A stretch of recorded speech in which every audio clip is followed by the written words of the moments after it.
Hello, Fred Ack here. Fred ACC, all one word. Alrighty, it is Tuesday, April the 29th. It's about 2:30 p.m. East Coast time. Today's posting is going to be about understanding inflation. I realized from some of my interactions with many different people within my world that not everybody is all that sharp with the things that are going on around them or understanding them. And I don't mean that in a negative way. And first up, I'd like to thank you all for being here. And I hope that you subscribe, and I hope you enjoy the content. What I've said many times on my postings is that knowledge is power. The more knowledge you have, the more power you have. And when it comes to watching the Fred Ack postings or subscribing or catching some of my stuff, hey, listen, just if it's garbage in, garbage out, in one ear, out the other. I'm trying to share some different things that are floating around in my head to try to make it understandable to some of you. Do I know anything any more than anybody else? No, I know less than most people. But I try to do what I could do. So today it's going to be about inflation. And this is not going to be a textbook version, and I'm not going to be Bullwinkle, Mr. Know-It-All, and have the diagrams and this and that.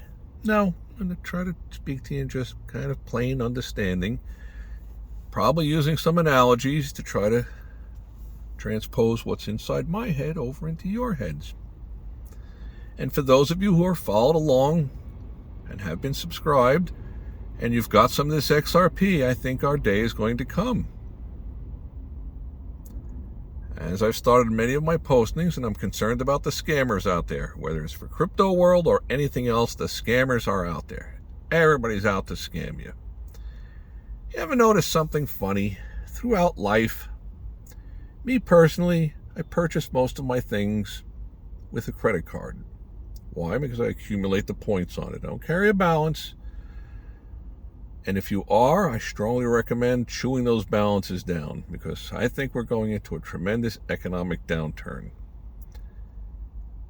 And it's very unfortunate how the credit card companies feed on all of us, the Fred Acks of the world, the 9-to-5ers. But they do, and they don't mind doing it.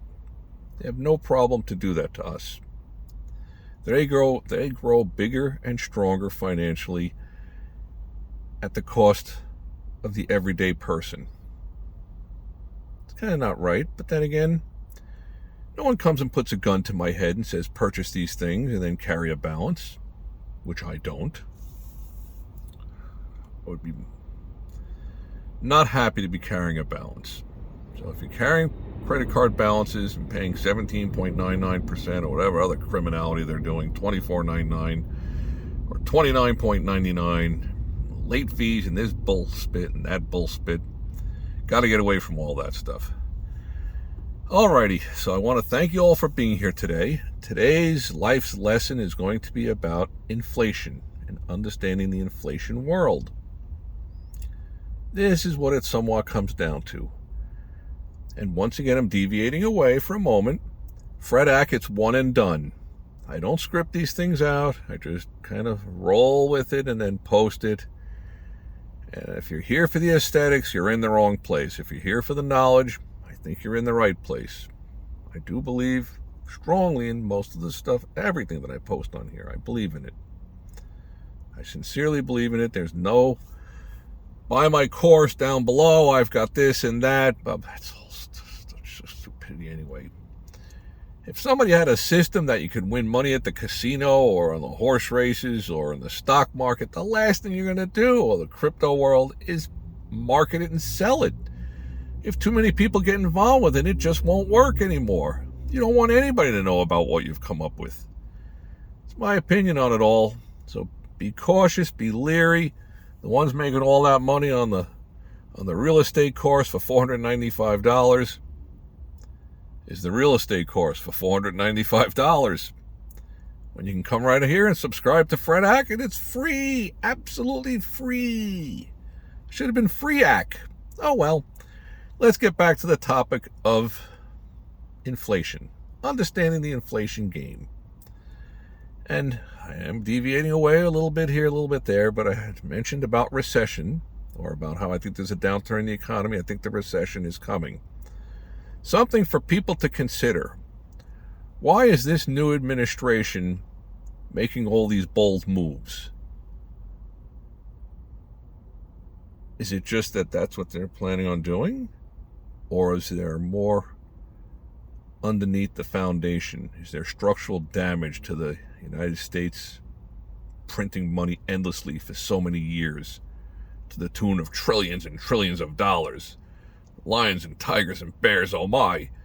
This stuff is like beyond out of control. It's not even feasible that it's ever going to get paid back. The only way out is to monetize it.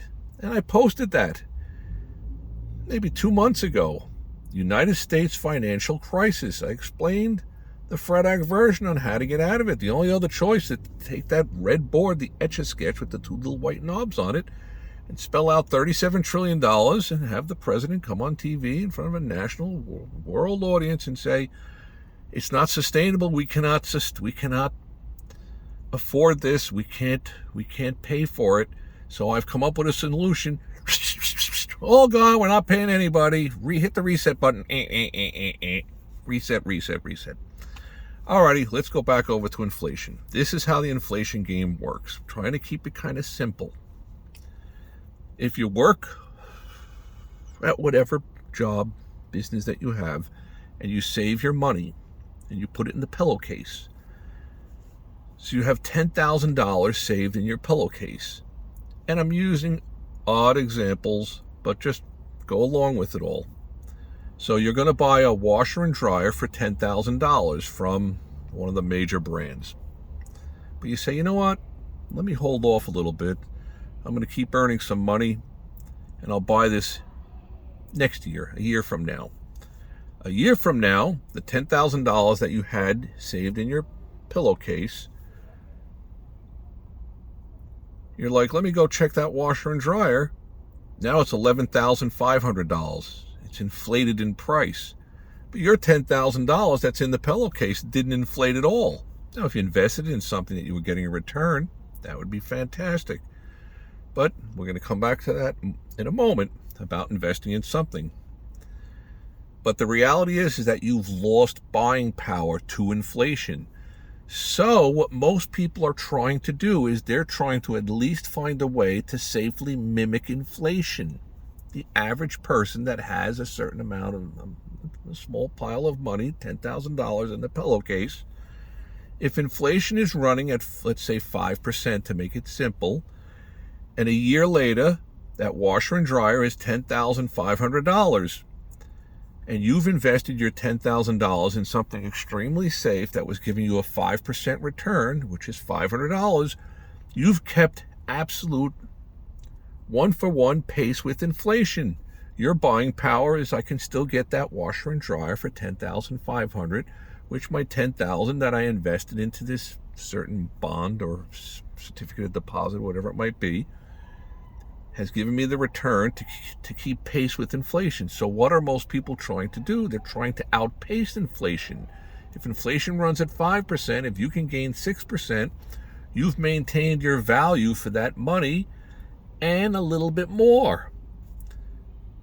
Now, there's a whole nother lesson on all this about the more risk, the more reward usually compensates with the risk. It's like a seesaw. But we're going to come back to that. That's going to be on a different posting because this is Fred Ag. I try to keep things precise. I try to stay focused, but I'm just blah, blah, blahing away. So when it comes to recession, I think that we're going to probably head into a recession. It's coming. We're in the third, fourth inning. People just don't want to see it. So many different canaries in the coal mines. And I've posted some stuff about the canary in the coal mine. It's a term that was used for the canary who was more susceptible to bad air. If he started to waver or keel over, everybody get out of the coal mine because the air has gone bad. So the canary in the coal mine is a term that's used. There's maybe even a song about it. I'm trying to remember who it was. Canary in the coal mine. I don't know. Well, singing's not my thing. But so there's a lot of different warnings out there. The repo rates, real estate inventory is soaring. Inflation has gone up because they lowered it down to like nothing. So of course, when you have free money for everybody, that just creates tremendous amount of speculation. Everybody wants to grab something for $400,000 and flip it for $480,000. It's great when it works out that way. It's fantastic. But now when you've come to the end of the boom and bust cycle, and you're heading towards the bust, those who got in late, year and a half ago, a few months ago, I wish you good luck. I don't know, you got to be careful. And sometimes if you bought something for $400,000 and it's not panning out, it's better to just get out of it at $380,000. You take a little bloody lip, but you save the body for the future. If that makes any sense. I don't know. Recession. A recession, if you go into a recession, the technical term for recession, as I remember from many years ago, is that if the GDP, the gross domestic product, comes in 2 quarters in a row at a negative. So if the GDP is minus 1/10, negative 1.1, and the next one is, let's say, at 0, then that's not a recession technically.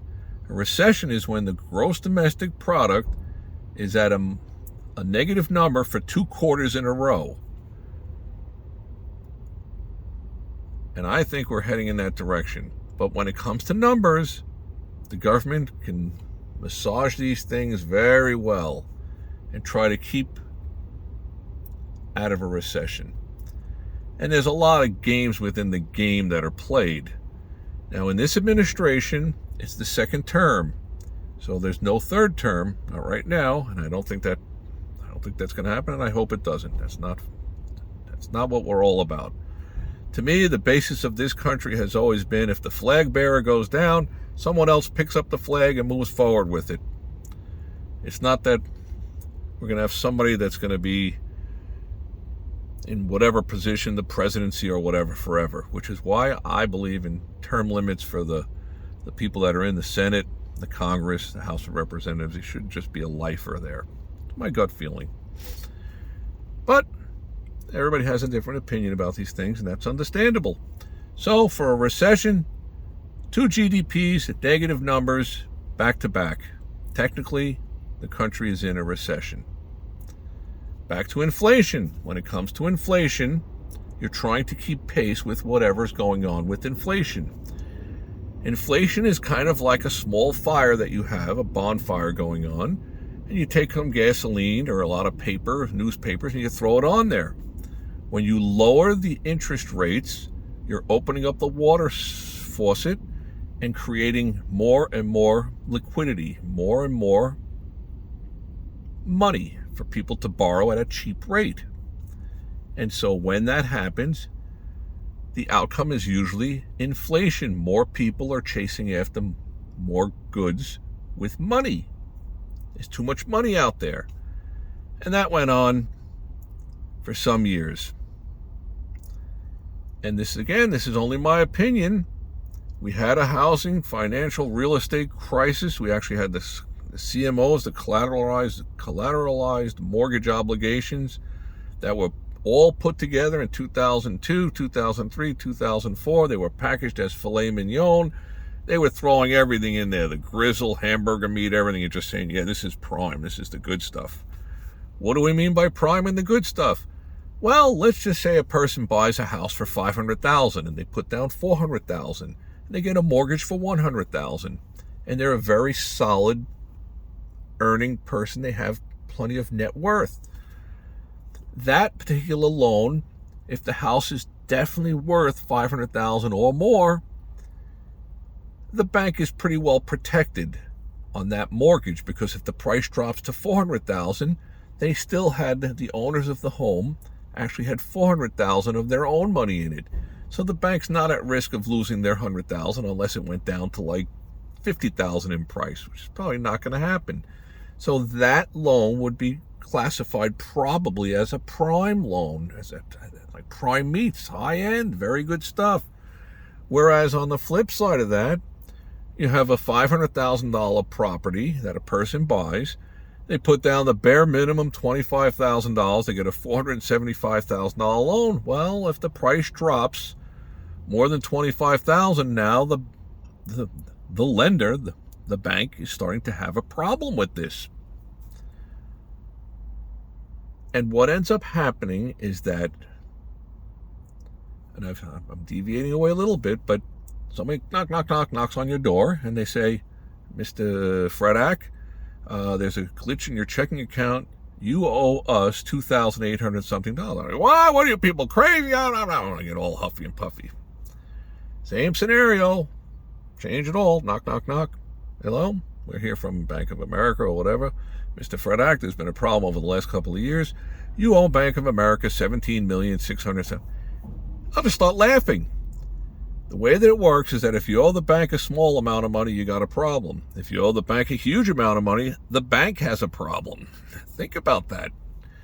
So let's go back, and I'm bouncing around from all this stuff, and I do apologize for that. I'm trying to make the point about inflation and about how to keep pace with inflation and understanding investments. And I got to do a life lessons on that one too, because understanding the seesaw of return with risk is an important factor for all of us, for the everyday people, the Fredaks of the world.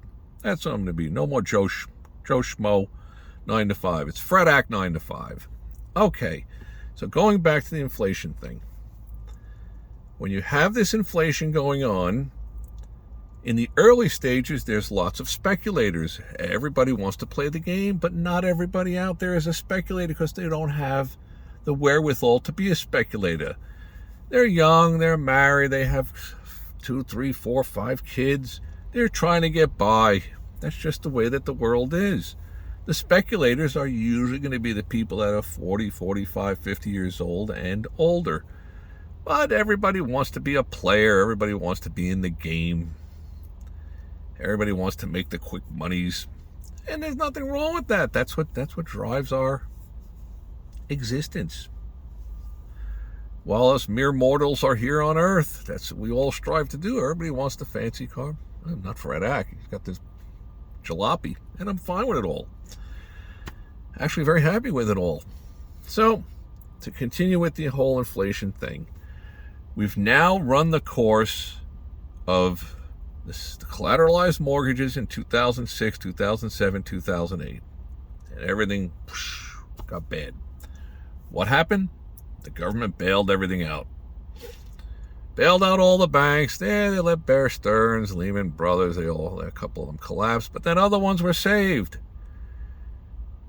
It's a wonderful thing. There used to be something that was called the stock market put, that the Federal Reserve will not let the stock market drop. There probably was a certain amount of realisticness to this. So the pain was avoided. Then we went on a surge upward. Money for everybody. Speculators, everybody. Okay. Along comes COVID. Everything comes to a standstill. Nobody knows just how bad it's going to be. I have my theory on COVID, which I will give in a moment. What does the government do? What I term helicopters dropping money from the sky. Yeah, money for everybody. We'll just print a ton of money. We'll bail ourselves out of all this. Everybody will be happy. It's a wonderful thing.